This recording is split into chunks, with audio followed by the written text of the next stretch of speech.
What screams, this person peaked in high school? I used to work with a guy. We used to call him Roid Rage. He was very muscular, very masculine, and let everybody know both those things about him constantly. One day I'm sitting next to him in the break room and he's talking to me, unprompted as always, about how he went to attend an award ceremony for his son who won something regarding his football performance. I said, "Well, that was nice of you to go and support him." "Nice," he said. "It was effing sad, man. That used to be me. Now I'm the old guy in the room who has to watch someone else win something I should have had." And all I could think of was, what a loser. You can't just be happy your son won this award and be proud of him. You have to make it about you. Story 2. When I was active on Facebook years ago, someone started a sorta reunion group. I was the nerd in the scenario. One of the high school gals who was incredibly cruel found someone to marry her and ended up a stay-at-home mom who spent all day spouting bitter hate towards everyone while complaining about her own kids getting bullied at school. She had gained a lot of weight, and I'm fat myself, but she was even bigger than I.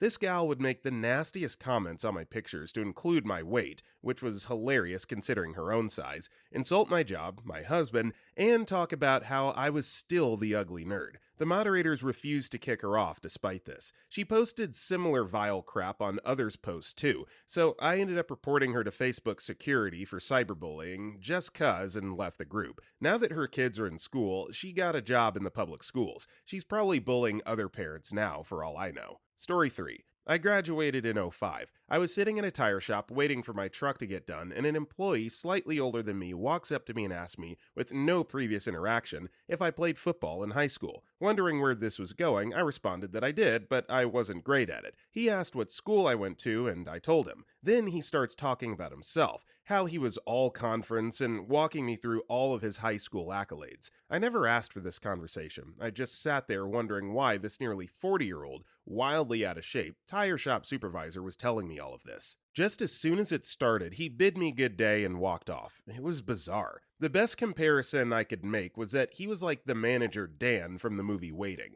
That was his vibe. That's how I knew he peaked in high school. Story 4. Anybody who actually says, unironically, that high school was the best time of their life. I don't feel like I was even a real person until after college, and my late 20s/low 30s are better than any time previously in my life. I can't imagine peaking in high school. Story 5. I'm married to a man that I met in high school, and I can tell from people's reactions when I say that some people assume that means we peaked in high school. But those reactions are split 50-50 with people who think it's super sweet, adorable, like a fairy tale, etc. It's always funny to tell someone new about it and see which side of the line they land on. For the record, in high school I was painfully socially awkward and being abused by a person I thought was my best friend. And my husband was constantly on the verge of failing out because he didn't find schoolwork interesting or challenging. But now he's got a great career and a lot of very engaging hobbies. Those were absolutely not the best years of our lives. In fact, the only reason I remember high school fondly is that it's where I met him.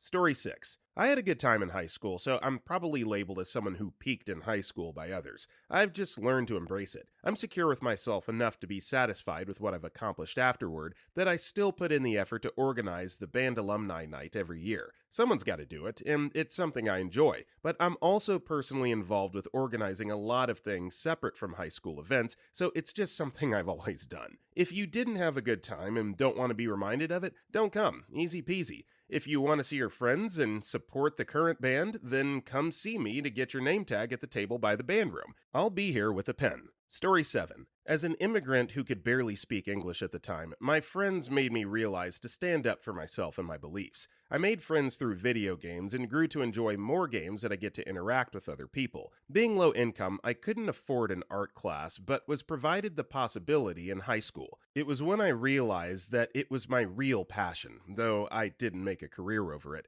Knowing what drives you was amazing. I remember my physics teacher drove me to a Stanford lecture about dark matter and dark energy, taught me about green solutions against climate change, a lot of scientific lessons that were not taught in Southeast Asia. I enjoyed hanging with different types of people, though now being a man with a small family, though I don't constantly reminisce with my past experiences. I can honestly say that I hope everyone had a fun one. High school was a great learning opportunity for me in order to assimilate myself in a foreign culture. I honestly think that most Westerners don't appreciate how much better they had it. I remember sharing a microscope in Southeast Asia, later finding out that it was not working when I got too used to a working one in the US. Not every school in other countries have gymnasiums to play sports, nor it had a pool, tennis courts, video game clubs, touch-sensitive projectors, and other things that are not freely available in other countries. Story 8. I graduated almost 40 years ago and ran into one of the more popular students at a bar a few years back. They kept trying to convince me I had been the object/victim of a mean prank their clique had pulled back in junior high. I had no idea what they were referring to, and after listening to them jabber about it for about 10 minutes, I realized this person was hoping to shame and embarrass me in front of family and friends.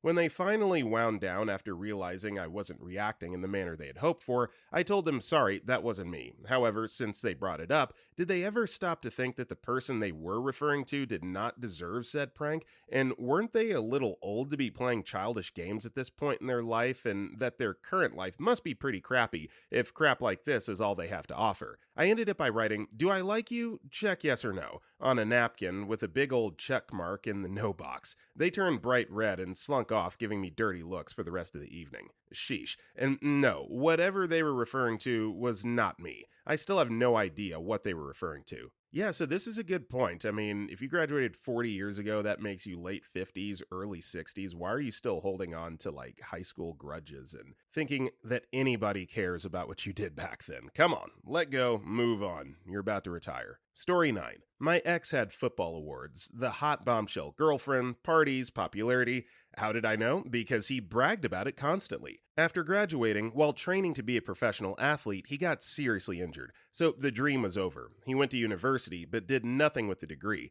frequently between jobs, only working menial ones for family-owned companies, and any other jobs he would find a reason to quit them in less than a month. Pop prescription drugs like candy, he literally did not remember conversations the next day, and also struggled with a crippling adult content addiction. It was a terrible, toxic relationship, but I really hope he gets some help, because if he ultimately just lets his obstacles beat him and pisses away his life, he'll have a crappy, depressing future, and blaming circumstances only goes so far. Story 10. I know this will probably get buried, but I hope some people see it and get where I'm coming from. I definitely peaked in high school and can admit it, but not out of being proud. I didn't know that would be when I would be the happiest. I didn't know after high school I'd have crippling anxiety and depression and things would go downhill every year. I try my hardest to improve, but usually I can't muster up much because, yep, I peaked in high school. I did bad in school and didn't pick up hobbies and didn't make good connections after school, and I'm not happy. I know I can be a downer sometimes and definitely be the type to make dark humor about adult life, and I don't want to be like that.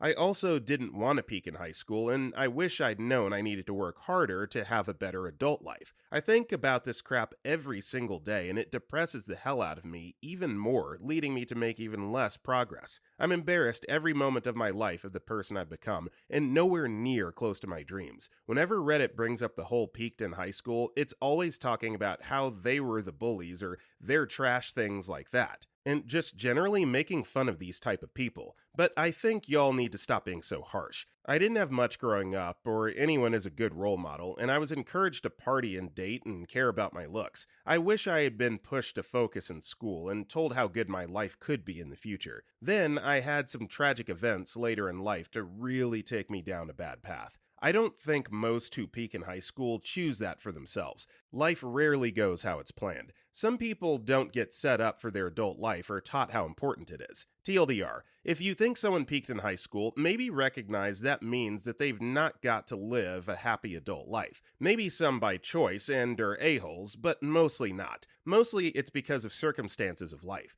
Maybe start having more sympathy for people struggling in adult life instead of making it out like they're all a-hole bullies who deserve it, and be grateful you don't live with that feeling. Story 11. It's good to reminisce on the fun times you and your friends had. I do it occasionally. I got invited to a bar where me and a couple old friends played pool. Then, after me hitting a miraculous shot that won the game, this dude busts into a whole story about how he scored the game winning touchdown from being handed the ball at the 30-yard line at the opposite at the final game against our rival school, spinning it into him being the hero of the team. Nobody gives a crap, Nick. We were in sophomore year and you were constantly bullying everyone. He's now a born again Christian and gets real preachy on social media nowadays. I don't even hate him like I used to, I just feel sorry for him. So again, there's nothing wrong with reminiscing about things that you did in high school, fun that you had, even accomplishments, but to boast about it like it means anything at all nowadays, unless it directly resulted in this case in you getting a contract with a professional NFL team or something like that,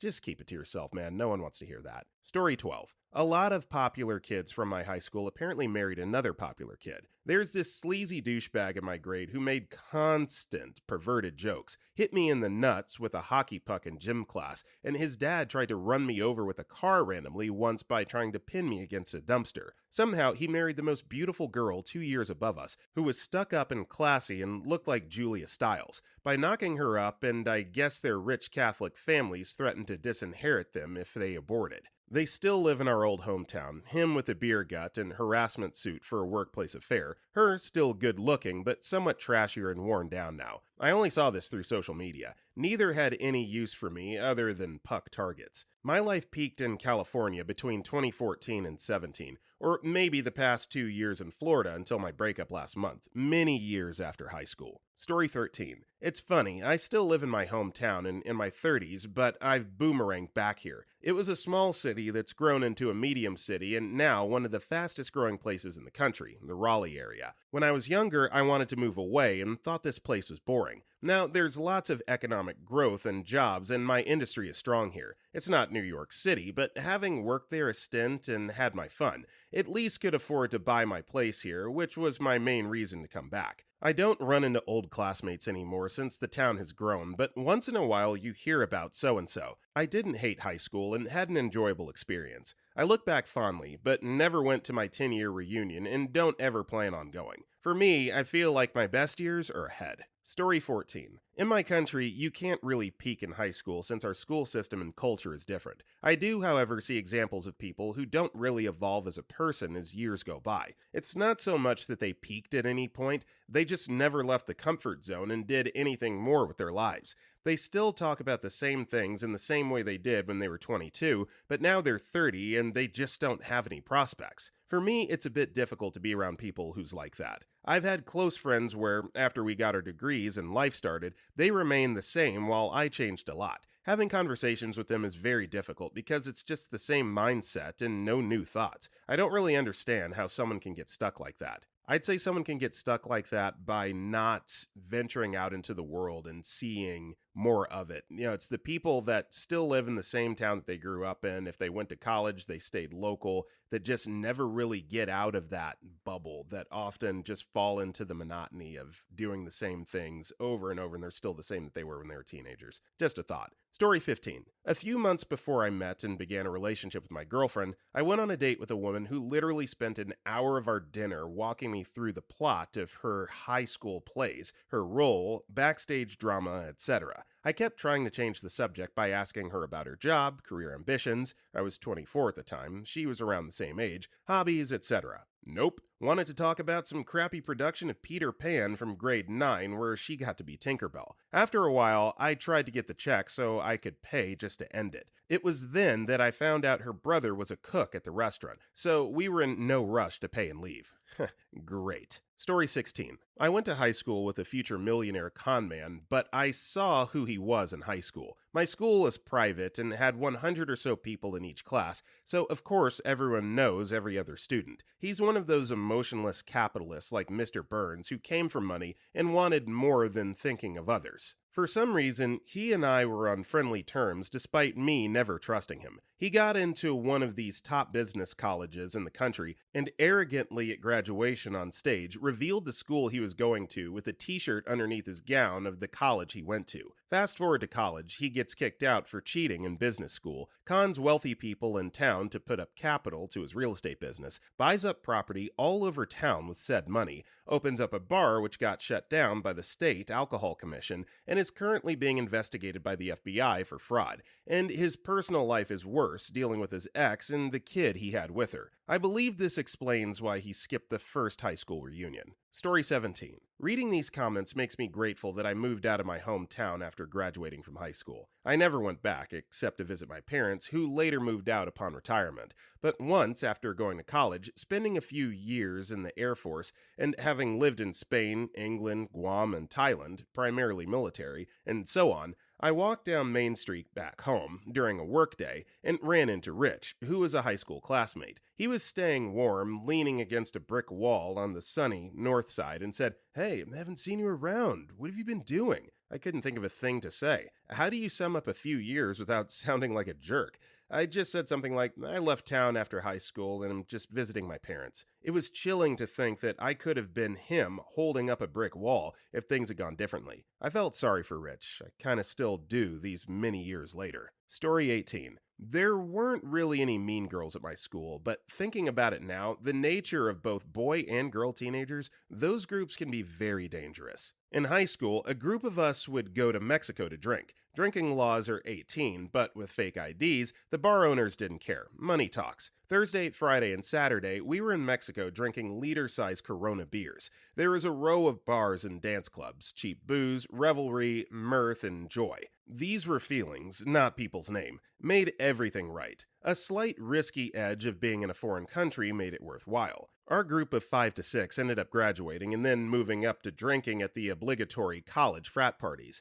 Then we could drink at 21 in older US bars. After graduating college, most stopped going to that drinking, drunk, crap face, passed out hangover phase. But then we discovered Las Vegas and the drinking scenes in other cities: Boston, San Francisco, Portland, LA, Chicago, and Austin. We get older and wiser, but that feeling of being in a group that has a shared and similar history and crazy experiences with the grape and grain never leaves us. We're all teenagers at heart with alcohol in our veins. Story 19. Little bit different, but I'm coming up on 9 years out of high school, and I left my small hometown pretty much immediately after graduation. I still visit time to time to see my parents. I swear, every single time I visit and am in a public place, someone always approaches me and says, "Hey, we went to high school together. Remember me?" Almost always, they talk about what classes we had together and how awful their life has been since graduation. Drugs, homelessness, jail time, divorces, unexpected and unwanted pregnancies, all sorts of depressing situations they've been and still are struggling with. They obviously have plenty of time to turn things around, but sheesh, I don't think I've run into anyone that's truly happy with how life is going, even the ones that seem to be doing pretty well for themselves. Story 20. Is this an American thing? Where I live, I don't think anyone really did anything at all interesting in high school. High school sports are just kids playing games. There aren't exactly many wild parties, etc.,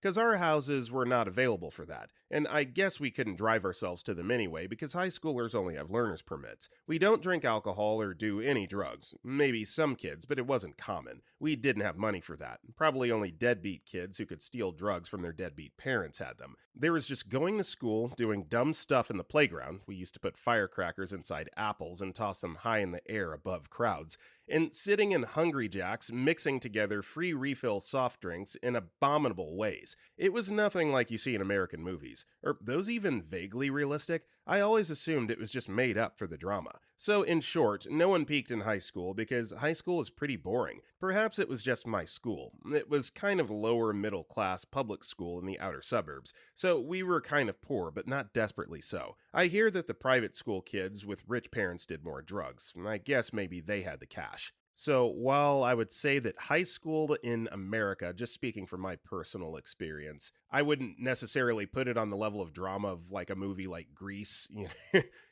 but there is definitely a lot of wild stuff going on. So, no, I don't think that Hollywood has a tendency to over exaggerate. I think it's actually pretty par for the course. The difference is a lot of this stuff kind of happens behind the scenes and adults don't know about it. So, just throwing that out there. Story 21. Still dressing like they did back then. In other words, younger than is age appropriate. Still worried about being perceived as cool or caring too much about their actions or what they do. How they look is perceived by others. Being close-minded and ignorance, unwilling to listen to the opinions of others because it challenges their point of view and mentality, which stopped growing. Another sign is if they still keep in touch with pretty much just people they went to school with. Nothing wrong with maintaining old friendships, but when your circle is literally the same circle as high school, you were still in high school, just failed to see it, lol. The other day, my wife and I went to dinner, and my sister-in-law and her husband joined us. Apparently the waitress, who I know because I've been going to that same place forever,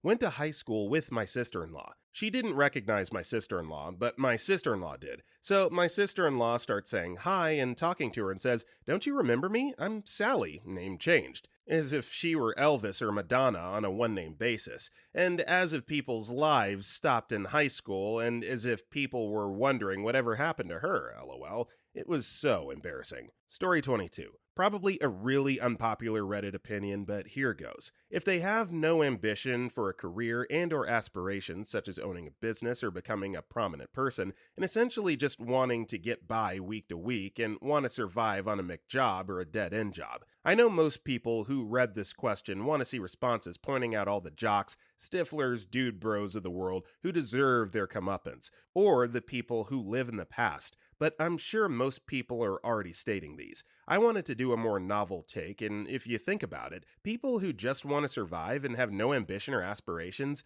they've technically already peaked. And that's a different idea from whether it's acceptable or not. Maybe they peaked earlier than high school, but I say usually around high school because most people don't feel the need to find a job in which they can plan to get by until they've graduated from high school, because that's usually around the time they get the boot from their parents. And a corollary to this phenomenon are people who want to live with their parents but not work towards eventually moving on. Most young people find the jobs in their teens and early adult years as ephemeral, temporary, and more or less plan to be onto bigger and better things in their late 20s and early 30s because they have some ambition and or aspirations. Not necessarily because they know what the outcomes will be, but because they believe they deserve better and can find better. So, if you ask me, a person who's able-bodied but has no ambition nor aspiration is a person who has technically peaked. Story 23. I briefly dated a girl I'd gone to high school with. We were in our 30s at the time, and she was a year or two younger than I was. I didn't actually remember her from school, but she remembered me, and we were friends with some of the same people. I moved away before graduation and hadn't talked to most of them since then. Getting to know her was really fun. I had really enjoyed my time living in that town and the people we used to hang out with. We spent a lot of time reminiscing about our lives as teens and the things we did. However, I quickly noticed that this was all she ever talked about. Once I got to know her, I realized that her post-high school life was pretty much a slow-motion train wreck. She's a really nice girl, but our lives were on two different trajectories. Definitely peaked in high school. Story 24. I ran into someone I went to high school with, but totally different graduating class. Kept talking about how he was part of the popular crowd and named off all the popular students he hung out with. I was a part of the grunge or loser crowd. We didn't care, and we all supported each other. And when I named some of the friend groups I used to hang with, the look on his face said it all. The same look when someone smells dog poop. Apparently, he was accomplished through and through, and all his friends were accomplished, but it was obvious no matter what I said about my high points in life, or things everyone else thinks is awesome, it wouldn't matter. He always had a one-up on me. He did something cooler, he did something sooner, he made more money sooner, etc. Story 25. Anyone who's rude to people below them, or anyone they deem below them. I've had no evidence to suggest maturity in any of these individuals. I work in a customer-facing job, and yes, the best customers are the ones who have worked in customer service jobs, but there are plenty of people who haven't, and that's okay, because even without experience, some of those people are decent anyway. You can usually spot them because they start out very formal and official sounding, not in a commanding way, but more like they're just very polite and well-mannered, or they're very quick and direct. They state their business and have whatever information I require at the ready. Once I've done whatever was needed, they say thanks and bid adieu. They're often very patient, like when I was new and slow, often because they have no concept of how long these things normally take.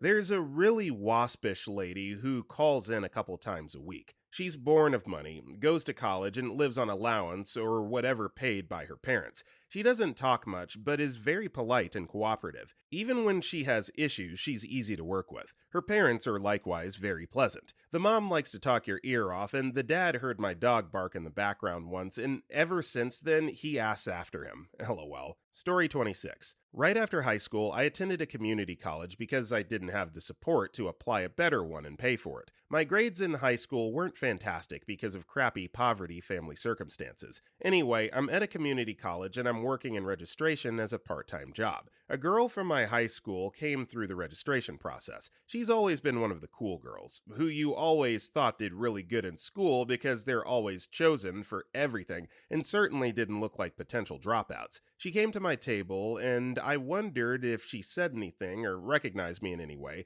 because I didn't expect her to. She was just too cool for someone like me to even say hello, but I had to speak to her, so I said, "So what major would you like to sign up for?" She paused, and meaning executive secretary, she said executive secretary. She could barely read. I think she attended 1 or 2 days classes before she disappeared entirely. I've never forgotten that. Despite my crappy home life that I later changed by dumping all of them, I was like 50 times smarter than this dumb chick. I never saw her again. Story 27. Anyone who brings up how good they were at X sport before they got injured. So anyway, I would have totally made the NHL if I didn't break my collarbone twice in a season, and then bust my knee right at the end of the season, and while injured, all I did was play World of Warcraft, eat unhealthy crap, and lose interest in hockey and gain interest in girls for every day that passed. I do, however, get asked about my legs and how they're too big and muscular, even though I haven't trained in 10 plus years. Also, girls love my butt, to which I always reply, that's what 15 years of hockey will do to your legs. Story 28. Making fun of people for reminiscing about the best times of their lives is messed up. They're not bad people. What if their life went downhill after high school because of the cards life dealt them? High school was great for me in one aspect that I get nostalgic for. I didn't have agoraphobia and crippling social anxiety back then. I actually had friends and left my house to do things. I was mentally free back then. I wish I could have that. So yeah,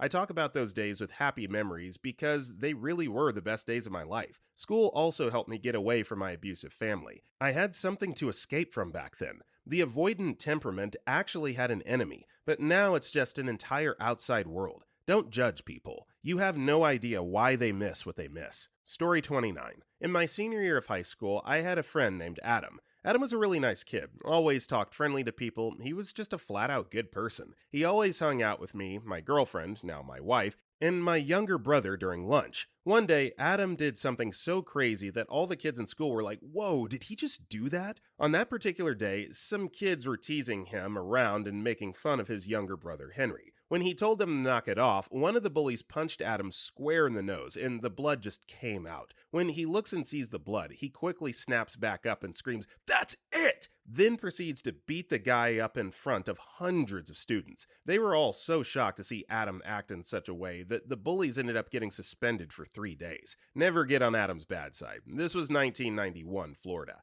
I still keep in touch with Adam and the siblings, though. Me and him are now 49. Yeah, usually it's the quiet kid that's usually calm and, you think is never going to snap. That's the one that you really need to watch out for because they're just biding their time, allowing it to build up and fester, and then when it blows up, boy, look out. Story 30. People I once worked with, and I assume they all peaked in high school due to the fact that they were bullies, they would pick on this autistic kid who was a dishwasher, and for whatever reason, they would come up with the most disturbing and despicable things to say about him, mainly behind his back. Once or twice they would yell at him. I'd have to hear it, and they would come up to me and tell me gossip BS, as if it was the most entertaining thing in the world. Everyone there except me would do this. I do admit to some gossip, but they took it to a whole different level. It felt like I was in middle school and high school again, except everyone wasted their future on this crappy minimum wage job for 10 to 30 plus years, and they got nothing better to do than make fun of an autistic kid and to gossip constantly. Story 31. My coworkers. They bullied another coworker for being autistic.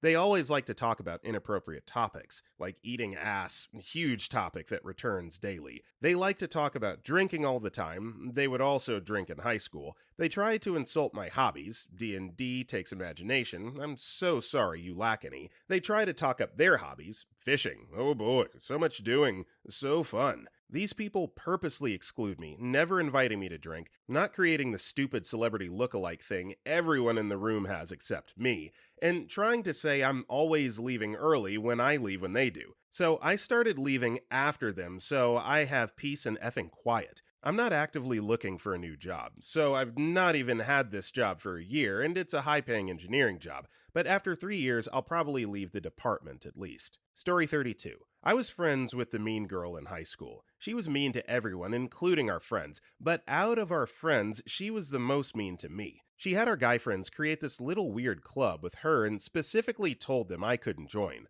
Our other two girlfriends are very easygoing, more people pleasing. I don't know if that's why she was so mean to me, if it was because I was opinionated, I don't know. She loved to talk about how good she was in basketball and volleyball, even after high school, and constantly gossiped about people in high school that I didn't even talk to anymore. A few years after high school, me and the two other girls in the group just decided we were not going to subject ourselves to that type of bullying and negativity anymore. Of course, the mean girl just said we were the ones being mean. She took no responsibility and just played the victim. I think she fully intended to be the mean girl her entire life. She now has no friends. Looking back, it's wild to me that I thought that type of friendship was normal. She was so mean. Story 33. They're low-level Republican Party functionaries. At least in my old hometown, that's how it worked. I owned a consulting business, and one of my business partners had a lot of connections with the local party people. Going to one of their functions was exactly like going to a party in high school, except more extreme. I cannot tell you how many times I heard about who was boffing whose significant other.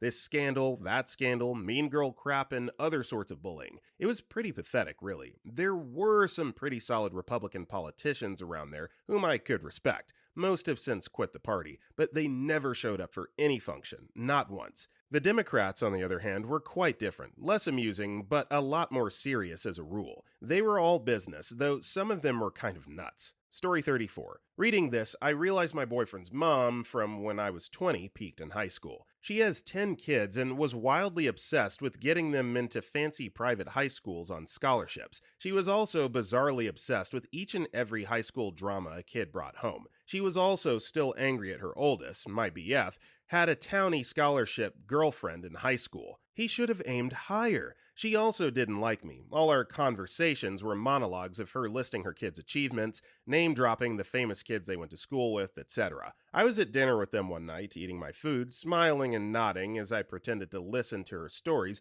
when she mentioned she was going to the annual alumna dinner for the prestigious high school she attended. BF told her that, oh, yeah, BJ, me, went there too. The school she was always bragging about was the same public all-girl school that I attended. There was an entrance exam which I took because it was on a school day, which meant I would miss a day of regular school. I hated school and hated that school too, because of the relentless push for constant achievement. Anyway, she looked like she'd swallowed a frog when she heard that it was my school too. Then she said, well, apparently it's changed. And I blurted out, that's exactly what I was thinking. We were all supposed to change the world, according to our school. The headmaster was always bellowing, there's always room at the top. But there was this woman living vicariously through her kids and going to school reunions every year. Thanks for this thread. It makes sense now. She peaked in high school. Weird but true. Years later, I learned that she died of a heart attack at the annual reunion. Story 35. What's wrong with peaking in high school? It's literally the time of your life you're supposed to be most focused on personal development. I probably did peak in high school. I was a straight-A student and a competitive athlete that had tons of hobbies and close, meaningful friendships with people I'd known my whole life. I was on good terms with all my family members and had all my priorities in line before building a foundation for the future while living in the present with immaculate confidence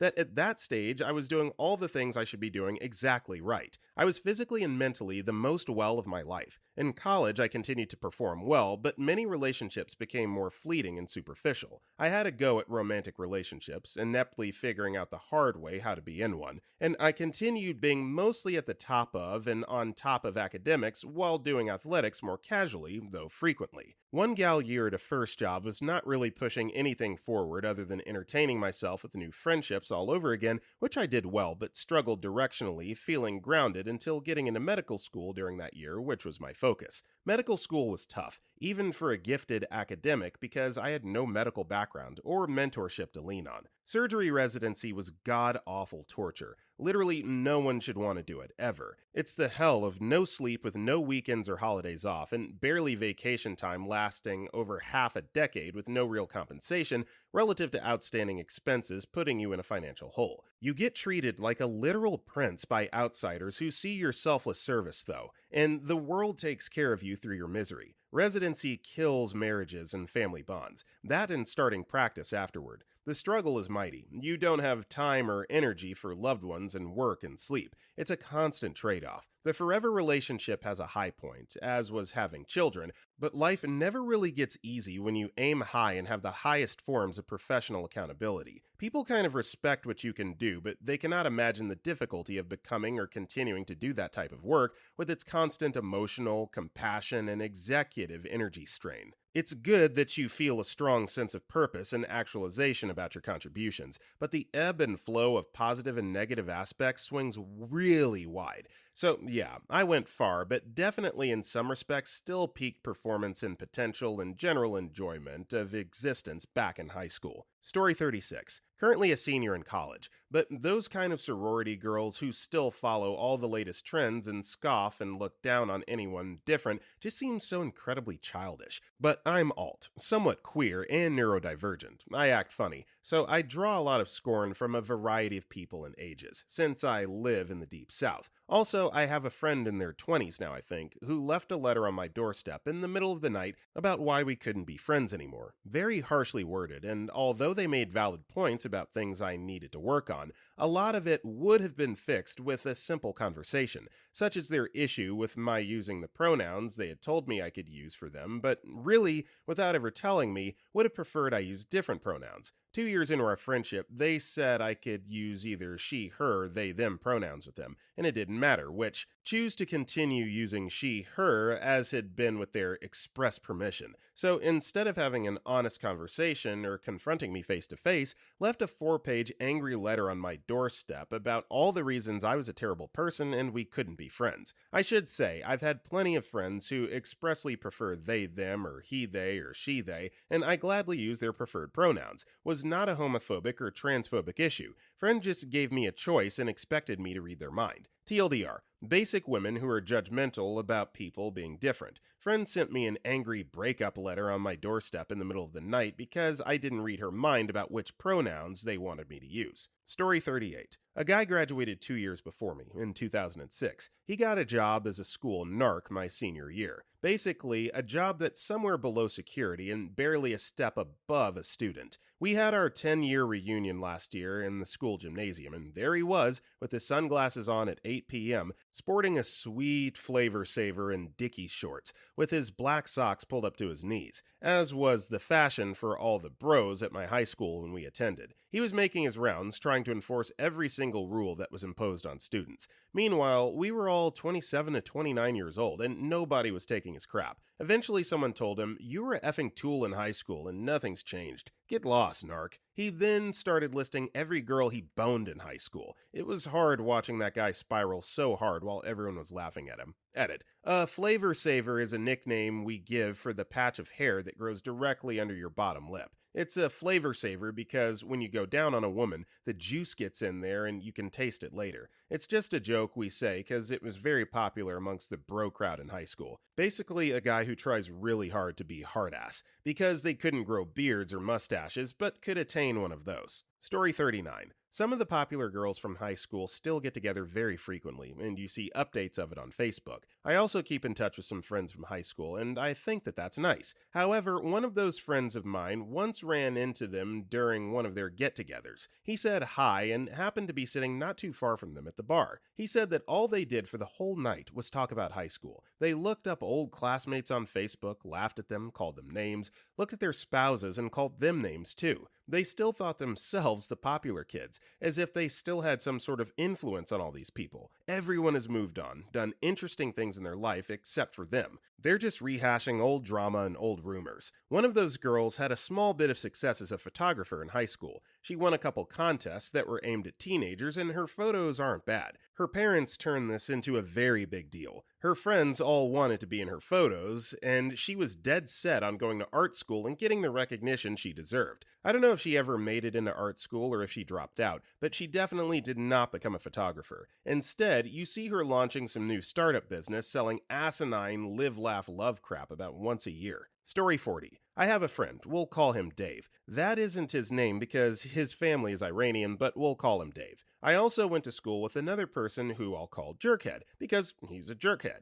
He refused to be called by his actual name anyway, and insisted on being called by his nickname, which for the purposes of this tale we shall call Massive Wanker. Dave applied for a job and got it. It was a pretty serious gig, a finance job that paid extremely well. He got it and arrived for his first day. The guy who hired him showed him around the building, then showed him to his desk and introduced him to his immediate manager. It was Jerkhead. This was literally about 15 years after we'd left school, and everyone who wasn't a fellow Jerkhead thought Jerkhead was far in the past. Nope. Dave said, "Oh, hi, Jerkhead." Jerkhead replied, it's actually Massive Wanker, if you don't mind." Dave said, "What, still?" He then went down to the lobby and paced around for 10 minutes and then just walked out. Nobody wants Jerkhead to be their boss. Dave now works elsewhere and seems happy. Jerkhead, however, no idea, don't care. Why? Because he's a proper effing jerkhead. Story 41. Gather round, kids. This one is effing weird. About 10 years ago, I briefly toyed with the idea of moving back from New Jersey back to my crappy town in Pennsylvania. My job sucked.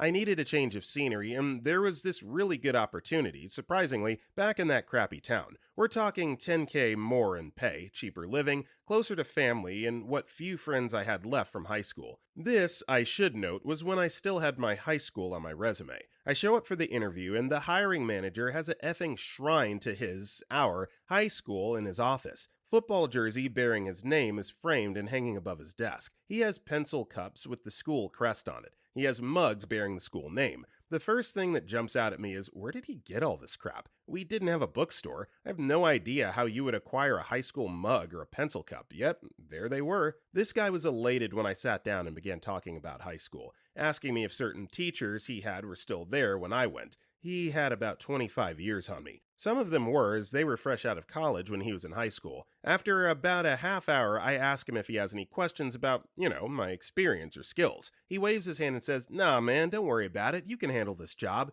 Sends me to get fingerprinted for the background check and tells me he'll call in 2 or 3 weeks once the background check is done with my start date. 3 weeks pass, no contact. He isn't responding to my calls. Finally, I catch him on the phone and he's apologetic. Surely I would understand, however, that he simply had to hire the guy who came in after me. He hired some kid who had gone to the same high school, but actually played football. The job required a bachelor's degree or equivalent. This kid had been kicked out of college, it was in the papers. For a SA, he was able to plead down to a misdemeanor. The hiring manager, in yet a new level of unprofessionalism, is telling me all about this, but adding that even though he doesn't have his degree, he has 3 years of college plus all that leadership experience from playing football, so it's equivalent. But hey, no hard feelings, dude. I should add that this guy went to Penn State. He also had a law degree from Temple. I only knew about this because of his LinkedIn. He had no diplomas or college swag in his office. Now, I'm all about being proud of your alma mater if that sort of thing matters to you. It just boggles my mind that the last time this guy felt so proud was effing high school football. Not when he graduated from one of the most well-known, thanks to football, sort of, state schools around. Not when he earned a law degree from a respected Philadelphia law school. Nope, this guy's proudest achievement was playing on the football team of a small Catholic high school that won a championship 2 times in the 45 years that it was open. Honestly, I feel like I dodged a bullet. I don't think I could have taken talking about high school every day. Found a better job anyway and never went back to that town even for a visit. Yeah, so this is kind of disturbing discriminatory hiring practices. I mean, it sounds like OP was considered in the first place just because he went to high school, but then the next guy that interviewed went to the same school and was a football star. I mean, what else do you need to put on your resume other than you went to that high school and participated in extracurriculars? What an amazing boss. Sarcasm, of course. Story 42. Still being the exact same person you were 10 years later. I've been doing the install for a small cabinet shop for the last 10 plus years. Last summer, my boss retired and sold the business. I'm not gonna rant at how much the new owner has no clue what the F she's doing. I've done that on Reddit enough. Received that she's been hiring new people to build cabinets and countertops. One such person was Dustin. I knew Dustin in high school. The last memory I have of him was when I was 14, in woodshop, during freshman year,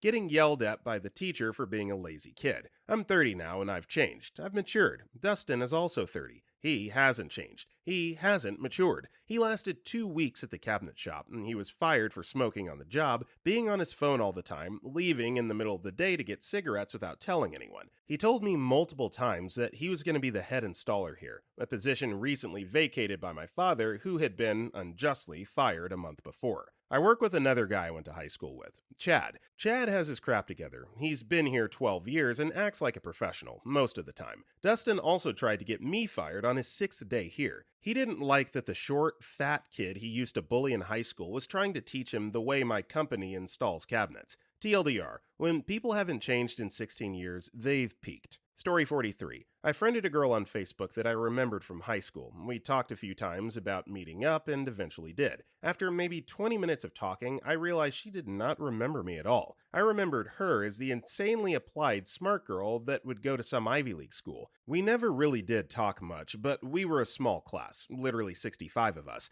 I remember I envied how applied she was and figured she would be president of something someday. This girl really peaked early. Turns out she went to Princeton. I think definitely Ivy League though, and she realizes that she's just average and couldn't stand competing anymore. Anyways, what really got me thinking she yearned for better times was, I was president of debate club, so I can deal with any argument. Also, I'm a natural leader because I was in the National Honor Society, and said it with the face of almost, please remember when I was the best in the whole school. I do need to add though, it's not like she's doing bad or anything. She did just fine. Works in middle management at some large company, but my expectations were just on a different level when I thought of her in the future. Also, turns out she didn't remember me because I was quite meh looking as a teen and looked very different now. Also, turns out she thought it was a date and was disappointed we were just really catching up and nothing else. Okay, that's kind of a jerk move to not clear that up beforehand, what the context of the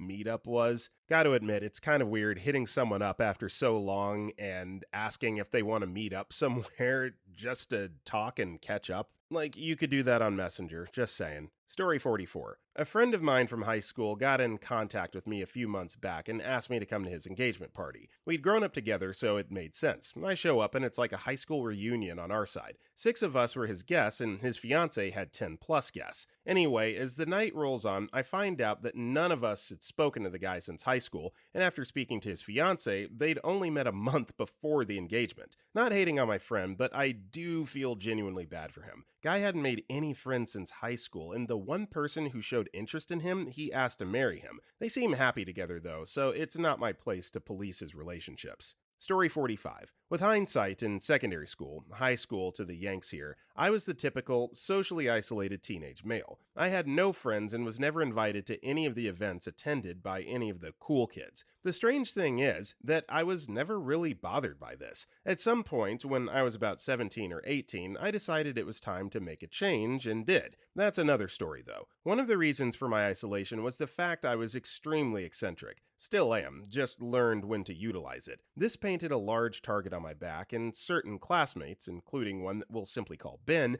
enjoyed picking on me. In many respects, Ben was everything that I wanted to be. Cool, liked, funny, and a big hit with the girls. His exploits were regularly the gossip of the school, and I yearned for just a slither of his experience. I had the great misfortune of being in many of the same classes as him, and oftentimes he would mock me much to the amusement of my peers. At 18, he got an offer to study mathematics at a prestigious university, and that was the last I saw of him until May this year. After work, one afternoon, I stopped for a coffee in central London and Ben served me.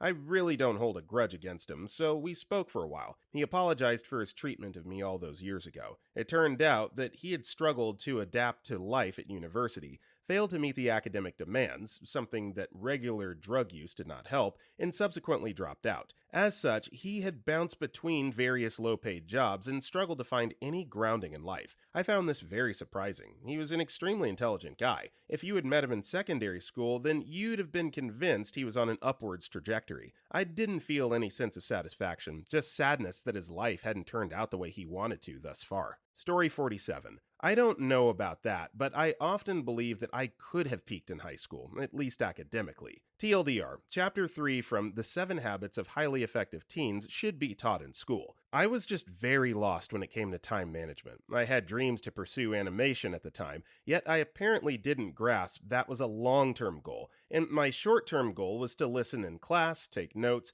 turn in my assignments on time, and graduate high school with my best possible GPA. Anyway, imagine my excitement when I met an animator on YouTube. After watching a certain favorited video of hers, I ended up going down a kind of worldview rabbit hole, which led me to read the Bible and the God Delusion. After high school, I did some brain searching and remembered a book called The 7 Habits of Highly Effective People by Sean Covey. I reread it and concluded that I could have, should have, would have read it to help give me perspective on things, especially the chapter on Habit 3, Put First Things First. Basically, the whole diagram called the time quadrants completely shifted my paradigm on time management. Rather, it gave me an extremely organized paradigm. Later, I ended up taking my first college course and consistently turned in my assignments on time, and even ended up not having to take the final, if I recall correctly. Story 48. When, as a high school student, you drove a brand new Maserati Ghibli SQ4, capturing the coveted attention of the cool crowd in school, but as you aged, you relied on your wealthy parents to support your affluent lifestyle, so you never attended college under the assumption you would never struggle financially. Then reality comes to fruition decades down the road when your breadwinning parent goes to prison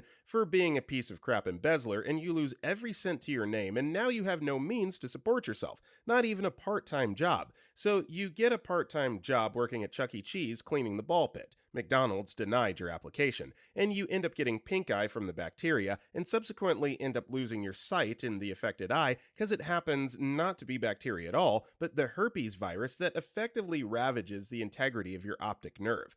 Now, you've had to move back home, not your $8.5 million childhood mansion your parents foreclosed on, but a $1,500 a month 2-bedroom, 1-bath apartment in a sketchy part of town by your mom can barely afford in an effort to preserve the highest degree of luxury her new budget can possibly afford. To keep a roof over your head, any roof is suddenly appreciated, and you end up spending your current one-eyed days attending AA meetings in your time off from work due to the fact that you drink incessantly because of all this, just to numb the nagging sting of absolute failure and disappointment. Story 49. 3, maybe 4, it's hazy, of the popular girls and a guy who was just a massive pothead but otherwise a prick and super popular in high school, and a few of the football and basketball players trying to find everyone and get them motivated for this get-together. This was about 10 years of being out of high school. They had the page up and it read, "Remember the good old days." Something they overlooked was my class was basically the last of the Gen Xers with just a bit of millennial splashed in. Some weird border where Nirvana was the popular band, but everyone was on Facebook. The thing that stood out to me was how much we hated that MTV wasn't just music videos,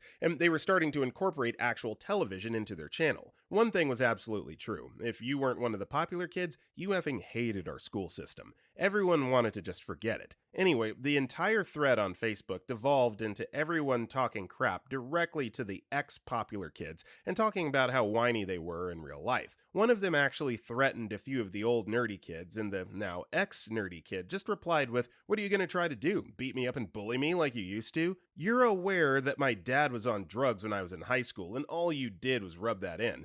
Since then, I've gotten a degree in engineering as well as a purple belt in jiu-jitsu and Muay Thai. So you pick the time and place, you little female dog." Then he posted a picture and a link to a YouTube video of him training people in both sports. The popular guy literally went on a large tangent about how when he was king of the school, no one would have talked to him that way, long before everyone grew up. I can't believe the disrespect. Well, the popular girls who were controlling the page came back to see nothing but a wall of hate for them and a few other people, and just deleted everything and made the banner, "You see, if we ever do anything for you again, none of you even deserved how nice we were to you." Somehow, through the cracks, slipped a single comment on that banner that just read, "You were all massive idiots and nice to no one. If anything, you deserve the hate you deserved at a minimum. You want to relive this because you're now all sales associates at Walmart or worse. Just because you hate your life now doesn't mean we do. Just because you suck now and are on the receiving end, this should be a lesson to you about how to treat other people and not play the victim." Basically, everyone liked it, and they then just deleted the page. The chat I was in for it kept mocking them, and we couldn't all stop laughing at how deluded they were. Seriously, who the F would ever want to relive not being 18 or older? Everything worth a F in my life started at about 24 anyway. It's been nothing but up since I got out of high school. Story 50. I have two high school friends who totally peaked in high school. One was popular, as far as being popular goes in Europe. It's not what we see in American movies and series. I don't know how realistic those are. Beautiful, smart, and fun. The other wasn't, but was convinced they were the high school celebrity, which they weren't. When I meet up with high school friends, we talk about what happened in our lives since we last seen each other. But when I meet these two, they only talk about fun stuff that happened in high school. Like nothing interesting happened since in their lives. With the second one, I see it. Their life is boring and uneventful. With the first one, I don't quite get it. Sure, we expected great things from them, and great things didn't come, but they've done many interesting things, at least professionally, since. So I'm always surprised that they seem to view their time in high school as the best in their lives. I mean, don't get me wrong, high school was awesome, but most of my fun stories come from when I had enough age, money, and independence to do what I wanted. So, from 20 to 35. You absolutely shouldn't stop having fun at 18. Story 51. I read this question very differently than many seem to have, because I did peak in high school. Some peak points: valedictorian, all-state swim team captain, 4-sport letter winner, president of nearly everything. Basically anything you can think of, I was doing or winning.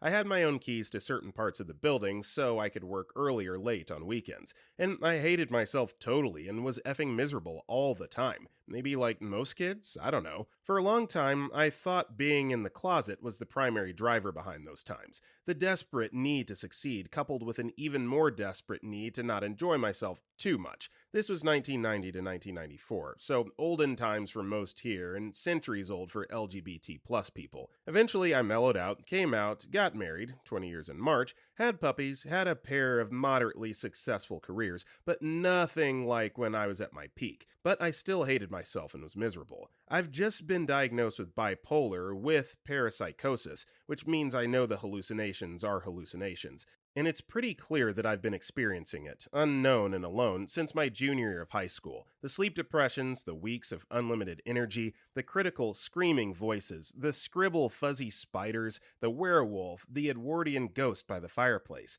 The same energy that powered my peak was the same energy working to destroy it from within. I don't care to detail much of that if you don't mind. Look, all I'm trying to say is that for some, peaking in high school is a blessing, because for some overachievers, that much energy has to come from somewhere. Often, it comes from a very dark place. Story 52. Worked with a guy a few years ago who was basically a stereotypical high school jock, but older and obese. Like a week after I started working there, he got so pissed off at a girl because she didn't do his job that he threw a glass at the wall. He constantly called me tiny, freak, or a nerd. Yeah, he used those exact words, almost every day. It was weird, and most people found it off-putting because he wasn't using them endearingly. Once got pissed at me for talking about him, so he decided the best way to handle that would be to accidentally run into me every time I was remotely near him. I was like 20 at the time. He was probably 30 to 35, at least a foot taller than me and morbidly obese. He'd always talk about high school too. Like, I'll talk about it if it's relevant to the conversation, or I just have a funny story,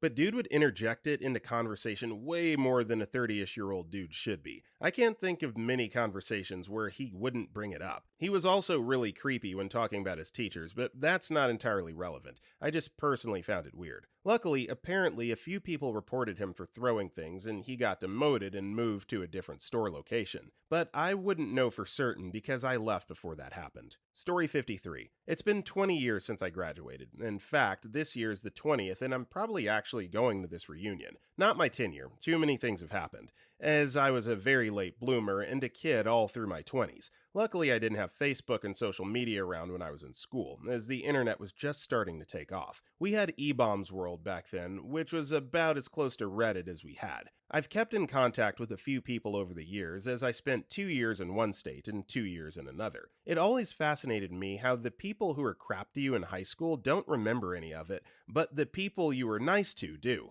I don't think I would have let it all go 10 years ago. I do now, though. I don't care. I have a wife who I think is gorgeous, and everything in my life was slow going till I hit like 35. Things have been insanely cool since. Perspectives have changed, friends are different, you value things more, etc. But I remember the popular kids crapping on my love of comics, which is ironic given how much I see them posting about comics on Facebook now. Story 54. I feel like I peaked in high school, graduated 2017. I had a drama group in which I got to direct a few plays I'd written myself. I wanted to be a writer, actor, costume designer, or maybe a medical examiner or paleontologist. I was geeky and nerdy, but had friends. Now I'm just some loser loner with no life aspirations because I grew up and realized none of that stuff is remotely possible. I'm working part-time as a cashier at an art store. Took the summer off school because I've changed my major 4 times already and have no idea what I want to do. And yesterday I saw the art teacher from my high school. I felt so ashamed because I feel like I should have accomplished more by now. I'm going to my third college in 2 years at the end of this month.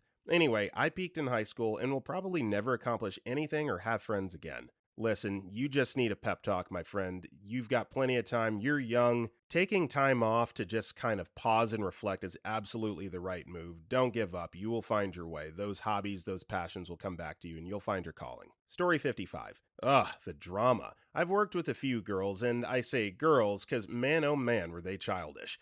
I'm not big on gossip, but I understand the need to. These girls would take it all the way back to high school level. It was awful. They'd make up lies about coworkers and spread it around the office. Mostly me and my one friend I had to work with daily, who also didn't care for the gossip. The thing is, we were all preschool teachers, and instead of working with the kids, they'd even start spreading lies to the parents. One lady was so bad, she started telling upper management I was pregnant. I honestly didn't understand why. Granted, it's awkward when I got parents, kids, and management coming in and asking how far along I was, and I'm just like, I'm not pregnant. Like, we're adults, and she's 6 years older than me. What is she to gain from this stupidity of saying I was pregnant? Both of us have kids, too, so it really didn't make sense. I finally had enough when she started saying I did nothing at work. I did way more than what my job described, and was calling a child queer. Who the F does that? I quit, and she got stuck doing all my extra jobs. Just found out the new company that took over the center has a no gossip rule and is very strict on that.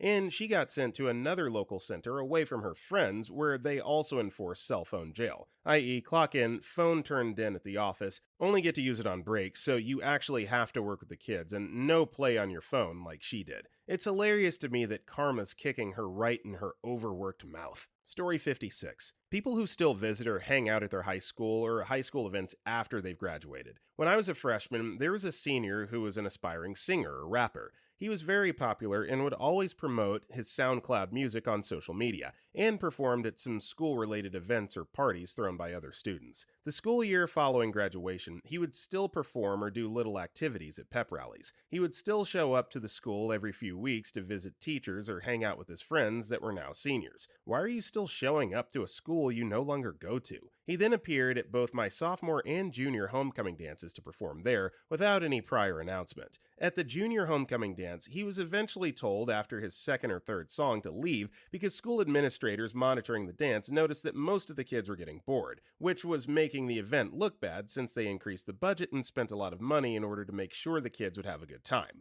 It was actually kind of funny yet tragic to see how little of an audience he had since people were walking away from the stage/DJ area. By the end of his performance, only about 10 to 15 people were clapping and screaming for him, even though there were hundreds of students at the event. Once he left, everyone seemed to be enjoying themselves again. The sad thing is, he really wasn't the only one who would continuously visit high school after graduation. One girl even managed to get a role in a high school theater production after she graduated.